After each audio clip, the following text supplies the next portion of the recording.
أعوذ بالله من الشيطان الرجيم. بسم الله الرحمن الرحيم. ما كان للمشركين أن يعمروا مساجد الله شاهدين على أنفسهم بالكفر أولئك حبطت أعمالهم وفي النار هم خالدون. إنما يعمر مساجد الله من آمن بالله واليوم الآخر وأقام الصلاة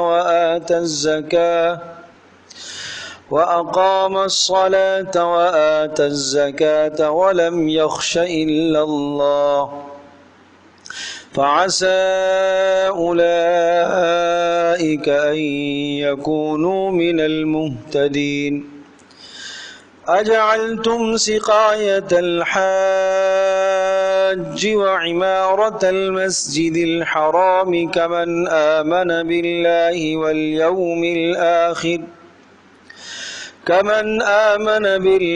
واليوم الآخر وجاهد في سبيل الله لا يستوون عند الله واللہ لا یہدی القوم الظالمین. سورۃ التوبہ کا تیسرا رکوع ہے اور اس سے پہلے 2 رکوع گزر چکے ہیں، اور ایک طویل انقطاع کے بعد آج ہم دوبارہ اس سلسلے کو شروع کر رہے ہیں. اللہ تبارک و تعالی ہم سب کو استقامت عطا فرمائے اور ہماری اس کوشش اور محنت کو اللہ پاک اپنی بارگاہ میں قبول فرمائے، اور قرآن مجید کے لیے اللہ پاک ہمارے ذہنوں کو، ہمارے سینوں کو اللہ پاک کشادہ فرمائے. سورہ توبہ اور سورہ انفال کا مضمون ملتا جلتا ہے، اور سورۃ الانفال کے اندر جو مضامین تھے وہ قتال، جہاد فی سبیل اللہ، اسلامی لشکر کے آداب کہ کن صفات سے متصف جب لشکر ہوتا ہے تو اللہ تبارک تعالی انہیں کامیابی اور فتح سے نوازتا ہے. یہ مضامین یعنی آداب قتال و جہاد، یہ مضامین تھے سورۃ الانفال میں. اور سورۃ التوبہ میں جب آپ کو اقتدار حاصل ہو گیا تو اس کے بعد وہ لوگ جو کافر ہیں ان کے ساتھ آپ کا رویہ کیسے ہونا چاہیے، ان کو کس طرح سے آپ امن دیں گے، اور کیا کیا آپ کے ان کے ساتھ معاہدے ہوں گے، یہ تفصیل یہ سورۃ التوبہ میں ہے. پھر سورۃ التوبہ کا جو پہلا حصہ ہے یعنی جو 2 رکوع ہیں، یہ 2 رکوع یہ باتیں جو میں عرض کر رہا ہوں اگر یہ آپ ذہن نشین فرما لیں گے تو پھر آیات کا سمجھنا بڑا آسان ہے، ورنہ اس تمہید کے بغیر آپ نہیں سمجھ پائیں گے. پہلے والے جو 2 رکوع ہیں یہ اس وقت نازل ہوئے تھے جب آپ علیہ الصلوۃ والسلام نے ابوبکر صدیق رضی اللہ تعالی عنہ کو امیر حج بنا کر بھیجا سن 9 ہجری میں. تو حضرت علی رضی اللہ تعالی عنہ کو یہ پیغام دیا تھا کہ آپ وہاں جا کے اعلان کریں کہ مشرکین سے ہمارے جتنے بھی معاہدے تھے اور وہ سب کے سب معاہدے سب ختم ہیں، اور جو معاہدے غیر مدت تک تھے تو 4 ماہ کی اس میں ان کو مہلت ہے، 4 ماہ تک وہ اپنا انتظام کر لیں، یا یہ ہے کہ وہ مکہ چھوڑ دیں. اب یہاں مکہ اور بیت اللہ کے اندر شرک اور کفر کو برداشت نہیں کیا جائے گا، اب اسلام کا غلبہ ہوگا، اور آج کے بعد کوئی شخص بیت اللہ کا طواف ننگے ہو کے نہیں کرے گا، اور کوئی مشرک آج کے بعد بیت اللہ کے اندر داخل نہیں ہوگا، کوئی کافر بیت اللہ میں داخل نہیں ہوگا. یہ سب اعلانات ہوئے تھے حضرت ابوبکر صدیق رضی اللہ تعالیٰ عنہ کو جب آپ علیہ الصلوۃ والسلام نے امیر حج بنا کر بھیجا. اس سال آپ خود تشریف نہیں لے گئے تھے، یہ 9 ہجری کی بات ہے. جب وہ چلے گئے راستے میں تھے، پیچھے سے حضرت علی رضی اللہ تعالیٰ عنہ کو آپ نے بھیجا اور ان کو یہ تحریر دی کہ یہ اعلان آپ نے وہاں پر مکہ میں پڑھ کے سنانے ہیں. تو یہ جو پہلے 2 رکوع ہے یہ سارے اسی مضمون پر مشتمل ہے، لہذا کہا گیا براءۃ من اللہ ورسولہ، اللہ اور اس کے رسول کی طرف سے صاف صاف اعلان برات ہے، ہمارے تمہارے درمیان جتنے معاہدے تھے ختم. اور اس کے بعد یہ جو اگلے دو رکوع ہے نا، ما کان للمشرکین ان یعمروا مساجد اللہ شاہدین علی انفسہم بالکفر، یہ اس وقت کی بات ہے۔ یہ جو مضامین ہیں یہ آپ یوں سمجھیے کہ جب مکہ فتح ہو رہا تھا اور مکہ کے فتح ہونے کی تیاریاں ہو رہی تھی کہ اب اللہ تبارک تعالی رسول اکرم صلی اللہ علیہ وسلم کو فاتحانہ انداز میں مکہ میں داخل کرے گا۔ جب آپ مکہ میں داخل ہوں گے تو دو صورتیں ہو سکتی ہیں۔ ایک صورت یہ ہے کہ مکہ والے سارے کے سارے ہتھیار ڈال دیں اور کسی قسم کی کوئی لڑائی اور جنگ اور جدل نہ ہو اور مکہ اسلام کے ہاتھ میں آ جائے، مسلمانوں کے ہاتھ میں آ جائے اور مکہ والے سب کے سب سر نگو ہو جائیں۔ ایک یہ بھی احتمال ہو سکتا ہے، اور دوسرا احتمال یہ بھی ہے کہ مشرکین ہیں، قریش ہیں، اور وہ لڑنے میں اس سے پہلے جنگ بدر کا معرکہ ان کے ساتھ ہو چکا ہے، احد کا معرکہ ہو چکا ہے، خندق کا معرکہ ہو چکا ہے، حدیبیہ کے موقع پر انہوں نے آپ علیہ الصلوۃ والسلام کو مکہ میں داخل نہیں ہونے دیا، تو یقیناً کوئی مزاحمت بھی کر سکتے ہیں۔ اگرچہ رسول اکرم صلی اللہ علیہ وسلم اور آپ کے جان نثاران کا بہت بڑا ایک لشکر ہے، لیکن اس کے باوجود بھی مزاحمت ہو سکتی ہے، لڑائی کی نوبت آ سکتی ہے۔ اب سوال یہ آیا کہ اگر لڑائی کی نوبت آ گئی تو کیا ہوگا؟ اس لیے پہلی بات تو یہ ہے کہ لڑائی کی اگر نوبت آئی تو مکہ مکرمہ حرم وہ خود قابل احترام جگہ ہے، وہاں تو لڑائی نہیں ہونی چاہیے۔ یہ مسلمانوں کے ذہنوں میں یہ سوال پیدا ہو رہے ہیں کہ وہاں لڑائی ہم کیسے کریں گے، ہم تلوار کیسے اٹھائیں گے، بیت اللہ کے سامنے ہم کیسے لڑیں گے۔ نمبر دو، جن لوگوں سے ہم لڑنے کے لیے جا رہے ہیں وہ لوگ ہیں کہ جو بیت اللہ کے متولی بھی ہیں اور وہ حاجیوں کو پانی بھی پلاتے ہیں۔ گو کہ مسلمان نہ صحیح نہیں مسلمان ہوئے، لیکن یہ چند ان کے اندر اچھی عادات بھی ہیں۔ بیت اللہ کی تعمیر کرتے ہیں، مسلمانوں کو حاجیوں کو پانی پلاتے ہیں، یہ بڑے بڑے کام ہیں، تو کیسے ہو سکتا ہے؟ تو اس قسم کے مختلف سوالات۔ پھر ایک سوال یہ کہ اچھا ان میں سے ایسے بھی تو لوگ ہیں جو ہمارے قرابت دار ہیں، ہم اپنے ہاتھوں سے اپنے قرابت داروں کو کیسے قتل کریں گے؟ اس لیے کہ جو مسلمان ہو کے مدینہ طیبہ آگے، اور ان میں سے کتنے ایسے تھے جن کے اقربا اعزا مکہ میں ہی تھے اور وہ مسلمان نہیں ہوئے۔ تو ایک سوال یہ دل میں آتا تھا کہ ہم کس طرح سے ان کے خلاف تلوار اٹھائیں گے اور کیسے ہم ان کو قتل کریں گے۔ تو یہ سب ذہن کے اندر آنے والے سوالات تھے۔ اللہ تبارک و تعالیٰ نے ان تمام باتوں کا جواب دیا اور مسلمانوں کی ذہن سازی فرمائی، اور یوں سمجھیے کہ مکہ مکرمہ پر جو حملہ ہونے والا تھا اور جو مکہ فتح ہونے کو جا رہا تھا اس کے لیے تیاریاں کروائی گئیں، ایک ذہن بنایا گیا۔ ایک آدمی کا ذہن پہلے بنایا جاتا ہے، آمادگی، تاکہ اندر سے مطمئن ہو جائے وہ، اور پھر جب وہ لڑیں گے تو وہ خوب محنت سے لڑیں گے، شوق اور جذبے سے، جہاد کے جذبے سے لڑیں گے، تو اب ان کا لڑنا جو ہے وہ یقیناً مؤثر اور مفید ثابت ہوگا۔ تو اب ذہن بنائے گئے ہیں۔ اب اس تمہید کے بعد اب ان رکوعوں کو آپ سنیے، بالکل آپ کو اب سمجھنا آسان ہے۔ دیکھیے، ما کان للمشرکین یعمروا مساجد اللہ، ما کان للمشرکین، مشرکوں کو تو زیب نہیں دیتا، مشرک ایسا تھوڑا ہی کیا کرتے ہیں، ان یعمروا مساجد اللہ، کہ وہ اللہ کی مسجدوں کو تعمیر کریں، شاہدین علی انفسہم بالکفر، حالانکہ وہ گواہ ہیں، شاہدین گواہ ہیں، علی انفسہم اپنی جانوں پر، بالکفر کفر کے ساتھ، یعنی وہ اقرار کرتے ہیں کہ ہم کفر پر ہیں، تو اس کے باوجود بھی ان کی مسجد کی تعمیر، بیت اللہ کا تعمیر کرنا کہاں ثواب کا درجہ رکھتا ہے؟ اس لیے کہ جناب وہ بیت اللہ کو تو تعمیر کرتے ہیں، لیکن کس لیے کرتے ہیں؟ شرک کے لیے کرتے ہیں، توحید کے لیے تو نہیں کرتے۔ اولئک حبطت اعمالہم، آپ کو یہ لگ رہا ہے کہ یہ بیت اللہ کا تعمیر کرنا بڑے اچھے کام ہیں، اللہ کہہ رہا ہے حبطت اعمالہم، ان کے یہ اعمال برباد ہیں، ان کے اعمال صالحہ ضائع ہیں۔ کیوں؟ اس لیے کہ اعمال کی قبولیت کے لیے کیا شرط ہے؟ ایمان، اور یہ اس سے خالی ہے۔ وفی النار ہم خالدون، اور ہمیشہ ہمیشہ کہاں رہیں گے؟ یہ دوزخ میں رہیں گے۔ انما یعمر مساجد اللہ من آمنا، ہاں مسجدوں کو تعمیر کرنے کا حق صرف ان کو ہے، انما بے شک طے شدہ بات ہے، صرف اور صرف یعمر مساجد اللہ، مسجدوں کو تعمیر وہی کر سکتے ہیں۔ تعمیر سے دونوں تعمیریں مراد ہیں، ظاہری تعمیر بھی مراد ہے، باطنی تعمیر بھی۔ ظاہری تعمیر سے مسجد کا بنانا، عمارت کا کھڑا کرنا، اور باطنی تعمیر سے مراد مسجد کو آباد کرنا ہے۔ بے شک مسجدوں کو وہی تعمیر کر سکتے ہیں من آمن باللہ والیوم الآخر، جو اللہ پر ایمان رکھتے ہیں اور آخرت کے دن پر ایمان رکھتے ہیں، وَأَقَامَ الصَّلَاةَ اور نماز کو قائم کرتے ہیں، وَآتَ الزَّكَاةَ اور زکوٰۃ کو ادا کرتے ہیں۔ اقام الصلاۃ سے مراد عبادات بدنیہ سب کی سب اس میں آ گئی، اور آت الزکوٰۃ سے مراد عبادات مالیہ ساری کی ساری آ گئی۔ وَلَمْ يَخْشَ إِلَّا اللَّهَ اور وہ اللہ کے سوا کسی سے نہیں ڈرتے، وہ اللہ کے سوا کسی سے نہیں ڈرتے۔ تو مسجد کو جو تعمیر کرتے ہیں کیا کیا باتیں ہیں؟ اللہ پر ایمان، آخرت پر ایمان، نماز کا قیام، زکوٰۃ کا ادا کرنا، اور ڈر اللہ کے سوا کسی کا نہ۔ اب یہ کوئی بتائے وَلَمْ يَخْشَ إِلَّا اللَّهَ اللہ کے سوا کسی اور سے نہیں ڈرتے، اس جملے کا یہاں کیا مقصد ہے؟ غور کرو۔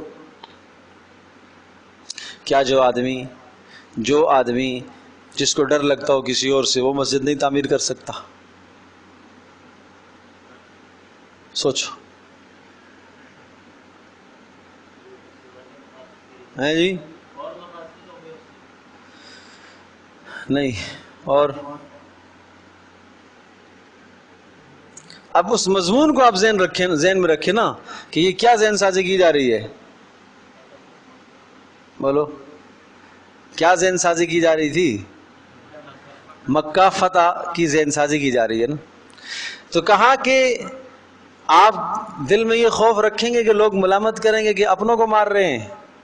وَلَمْ يَخْشَ إِلَّا اللَّهَ یہ اللہ کے سوا کسی کا نہیں ڈر رکھتے، صرف اللہ پاک کے معاملے میں کسی کی ملامت کا کوئی ڈر نہیں ہونا چاہیے ان کو، یہ ہے اصل بات۔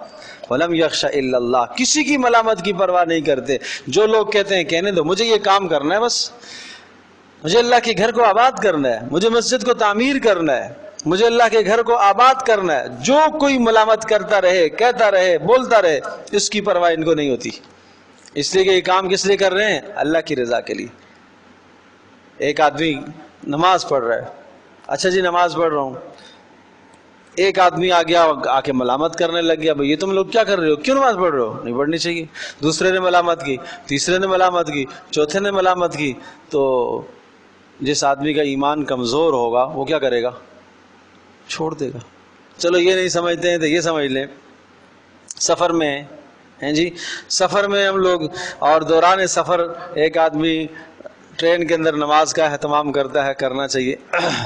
اگر ایک آدمی آ کے ملامت کرتا ہے، بھائی یہ تم نے کیا جگہ مشغول کر کے رکھی ہوئی ہے، راستہ تو نے بلاک کیا ہوا ہے، دوسرے نے آ کے اس کو یہ ملامت کی، تیسرے نے آ کے یہی ملامت کی، چوتھے نے آ کے ملامت کی، عصر کی نماز نہیں پڑھے گا، پھر چھوڑو یار اتر کے پڑھ لیں گے۔ وہ بھی یہ کہہ رہا ہے بھائی اتر کے پڑھ لو، وہ بھی یہ کہہ رہا ہے بھائی بعد میں پڑھ لینا، تو وہ بعد میں پڑھ لیں گے۔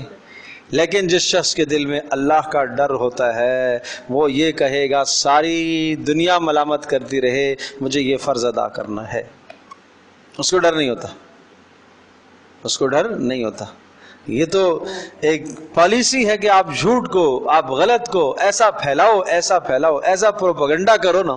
وہ کہتے ہیں، ایک مثل مشہور ہے، ایک آدمی نے جناب بکرا خریدا کہیں قربانی کے لیے نا، تو وہ 3 ٹھگ مل گئے، لٹیرے، تو انہوں نے کہا کہ آج ہمیں اس کا بکرا اس سے چھینتے ہیں۔ تو جناب وہ ایک بستی سے جب وہ گزرا تو ایک ٹھگ ایک کنارے میں بیٹھا ہوا، ارے صاحب جی کتا کتنے کا خریدا آپ نے؟ تو اس نے کہا بھائی تمہارا دماغ خراب ہے، یہ کتا ہے، یہ تو بکرا میں لے گیا ہوں۔ نہیں نہیں سر جی آپ کے لیے تو بکرا ہے تو کتا ہی نا۔ اچھا، تو بہرحال اس نے اس کو برا بلا کہا، آگے چل گیا۔ آگے ایک اور بیٹھا ہوا تھا، آپس میں مشورہ کر کے بیٹھے تھے، تو وہاں جب بستی میں گزرنے لگا تو کتے 2-4 بھونکنے لگے، تو کہا صاحب جی مبارک ہو، کتا کتنے کا خریدا آپ نے؟ بڑی اچھی نسل کا کتا ہے۔ پھر کہتا پاگل ہو گئے، یہ کتا ہے تو بکرا لے کے آیا ہوں۔ کہا یہ دیکھا نہیں ہے کہ کتے بھونک رہے ہیں؟ کتے کس کو دیکھ کے بھونکتے؟ کتے کو دیکھ کے بھونکتے، کتے ہی تو بھونک رہے ہیں۔ تو تھوڑا سا اس کے ذہن میں کوئی تردد ہو گیا کہ شاید مجھے کسی نے لوٹ لیا ہے اور مجھے کسی نے جناب وہ کتا دے دیا ہے بکرے کے نام سے۔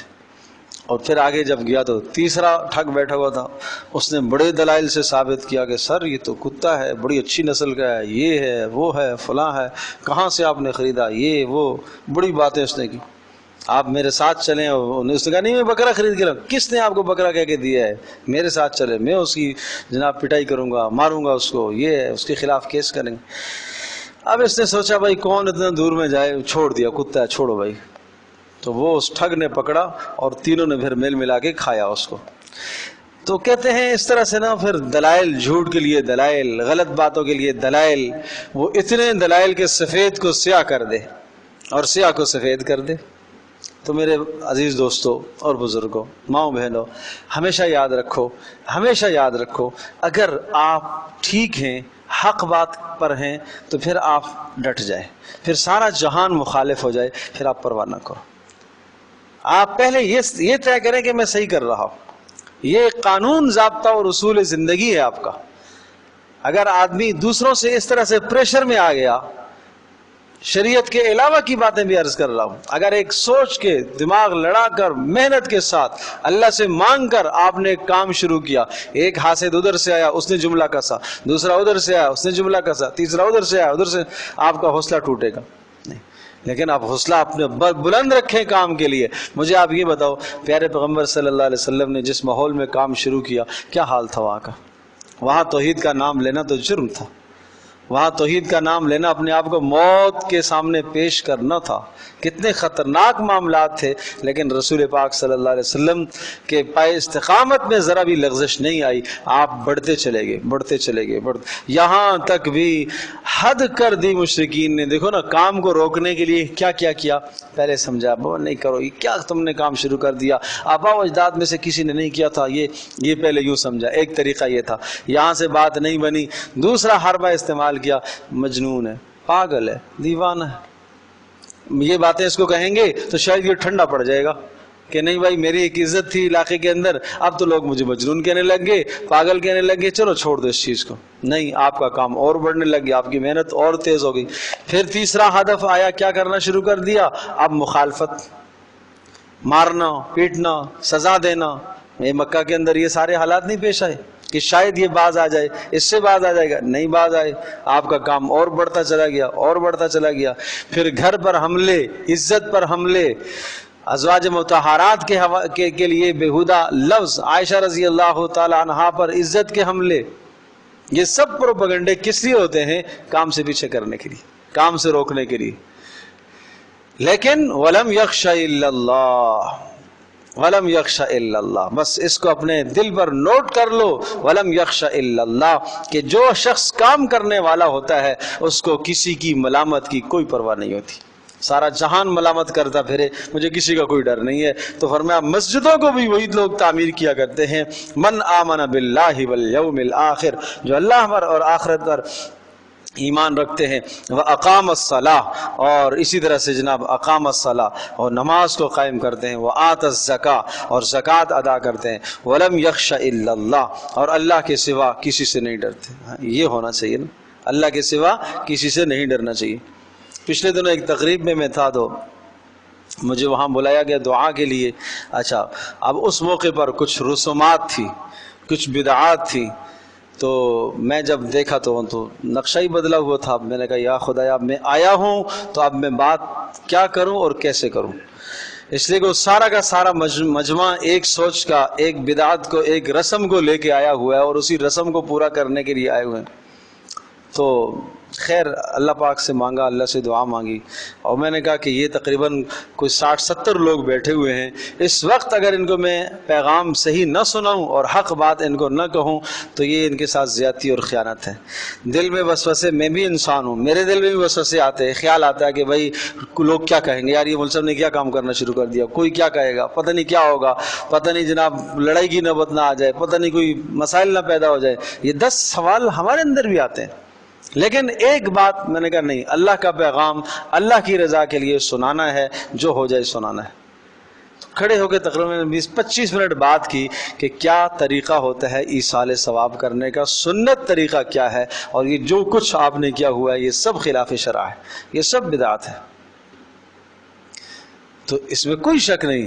ایک دو آوازیں آئیں، میرے کان میں نہیں آئیں، مجھے پہنچائی گئی کہ یوں کہہ رہے تھے کہ بھائی مولوی صاحب کو آج کا دن ہی ملا تھا اس کام کے لیے، آج کا دن ہی ملا تھا اس کام کے لیے، لیکن بہرحال جن کے یہاں انتظام تھا انہوں نے توبہ کر لی کہ ہماری توبہ آج کے بعد اگر ہمارے یہاں کوئی فوتگی ہوئی، کوئی ایسا مرحلہ ہوا تو تعزیت کے موقع پر ہم 100% سنت کے مطابق تعزیت کا ماحول قائم کریں گے۔ تو میں نے کہا ہمارے لیے یہی کافی ہے۔ جب انسان اللہ کی رضا کے لیے بات کہتا ہے تو اللہ تبارک و تعالیٰ کی طرف سے مدد آتی ہے، اور پھر اگر کچھ سختی بھی آ گئی، کچھ تکلیف بھی آ گئی، تو آدمی کو نبی علیہ الصلوۃ والسلام کی زندگی کو سوچنا چاہیے کہ ان پر تکلیفیں آئی ہیں، مصیبتیں آئی ہیں، تو ہم کیا چیزیں ہیں؟ اللہ کے نبی کون سا کوئی غلط کام کر رہے تھے، لیکن اس کے باوجود بھی گردن مبارک پر اوجری ڈالی گئی، نجاستیں اوپر ڈالی گئی، مارا بھی گیا، گھسیٹا گیا، گلے میں پھندے ڈال کے گھسیٹا گیا، یہ سب حالات آئے۔ تو اس لیے سمجھنا چاہیے آج ہم ذرا سی بات پر، جہاں دین کی بات کسی بھی موقع پر مائیں بہنیں پردے سے رک جاتی ہیں، نہیں جی لوگ کیا کہیں گے، اصل میں یہاں ماحول نہیں ہے، ذرا اصل میں یہ ماحول نہیں ہے۔ ارے میرے عزیز دوستو، ماحول خود بنانا پڑتا ہے، ماحول خود بنانا پڑتا ہے، ماحول خود بنانا پڑتا ہے۔ یہاں تو سب بیکار ماحول ہے، شیطان ہر طرف سے گناہ لے کے آتا ہے۔ ماحول آپ کو خود بدلنا پڑے گا، اپنا گھر خود بدلنا پڑے گا، اپنا ماحول خود بدلنا پڑے گا۔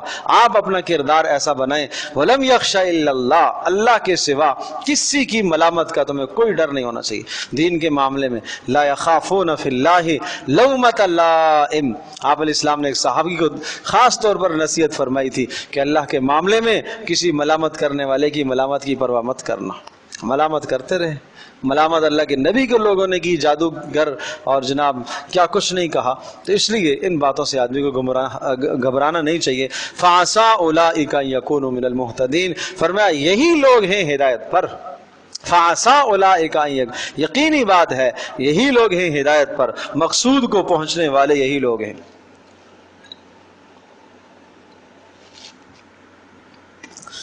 اب بات صاف ہو گئی جی، مسجدوں کو تعمیر کرنے کا حق کس کو ہے جن میں یہ صفات ہے، یہ حقیقت میں مسجدوں کو تعمیر کرتے ہیں۔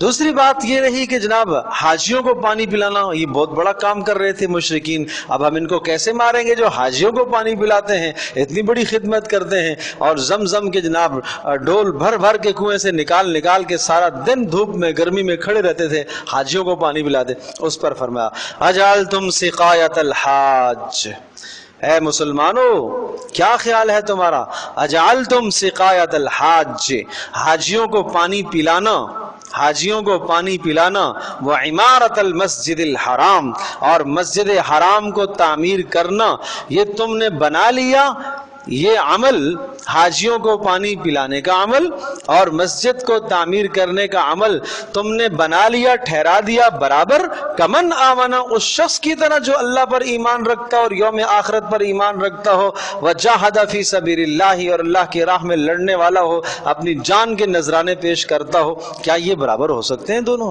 یعنی مشرکین کو تم نے مسلمانوں کے برابر لا کر کھڑا کر دیا کہ وہ ٹھیک ہے جی بڑا اچھا کام کرتے ہیں، حاجیوں کو پانی پلاتے ہیں اور مسجد کی تعمیر کرتے ہیں، لہٰذا ہم ان پر ہاتھ نہیں اٹھائیں گے، نہیں اٹھانا چاہیے۔ تو کہا بھلا یہ بتاؤ، یہ لوگ جنہوں نے بیت اللہ کو تعمیر کیا، حاجیوں کو پانی پیا، کیا ان کا عمل ان مسلمانوں کی طرح ہو سکتا ہے جنہوں نے مکہ چھوڑا اور ہجرت کی اور رسول پاک صلی اللہ علیہ وسلم کا ساتھ دیا اور اللہ کے ہر حکم پر لبیک کہا، مر مٹنے کے لیے تیار رہے؟ کیا یہ دونوں برابر ہو سکتے ہیں؟ لا یستوون عند اللہ، اللہ کے ہاں تو دونوں برابر نہیں ہیں۔ تم برابر کر رہے ہو تو کرو، اللہ کے ہاں دونوں برابر نہیں ہیں۔